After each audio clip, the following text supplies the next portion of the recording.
Kami dari Polri tidak lupa tetap mengingatkan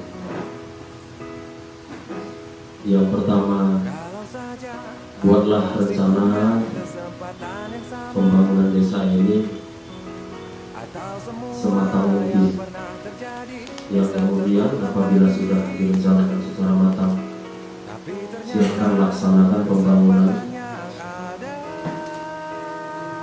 Sasaran transparan dan akuntabel. Kemudian apabila melihat, mendengar, dan menemui penyimpangan-penyimpangan tentang pembangunan tersebut yang mana dananya bersumber dari APBN, APBA, dan APBD, itu semua tetap ada pertanggungjawabannya secara administrasi. Jangan alih-alih nanti sudah terjebak di dalam masalah pidana.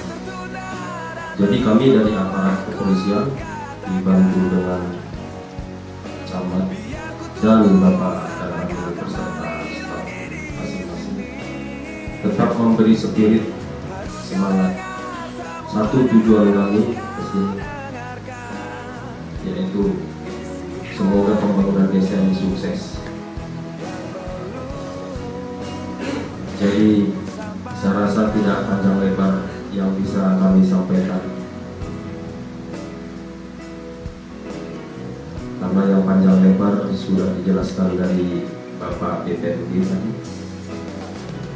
Terima kasih waktu dan kesempatan yang telah diberikan kepada kami. Mohon maaf atas tutur kata dan tingkah laku yang salah. Kami akhiri. Wabillahi taufiq wal hidayah. Assalamualaikum